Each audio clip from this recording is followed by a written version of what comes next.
Feminists have to recognize that the sex war is the basis of civilization. Feminism as a political movement cannot comprehend the full complexity of male-female relations because it refuses to admit the natural aggression of the human animal.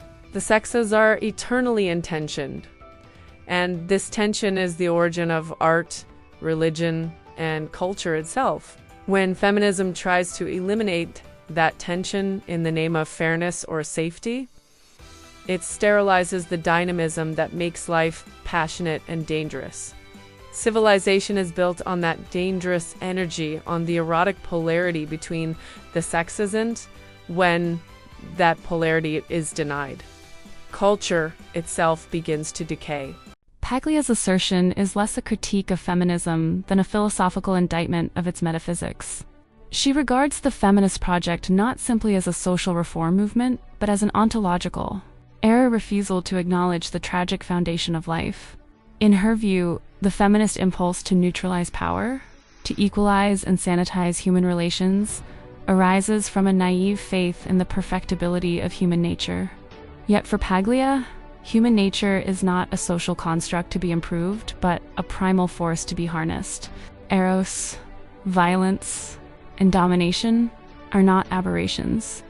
They are the very currents through which creativity and civilization flow. Her provocation lies in equating the sex war with the genesis of culture itself.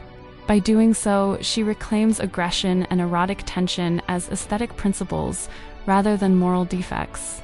Art, she argues, is born from polarity, the friction between masculine and feminine archetypes, between Apollonian form and Dionysian chaos.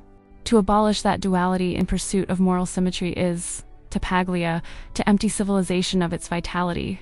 What feminism calls liberation, she calls desexualization. What it calls progress, she calls entropy. Paglia's tone is pagan and tragic rather than political. She sees culture as a beautiful but perilous dance of opposites, not a system to be purified by ideology.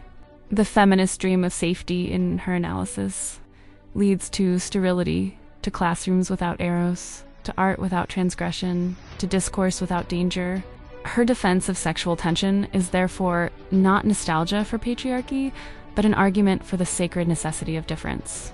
To live without tension, she suggests, is to live without myth, without drama, without the voltage that animates civilization itself.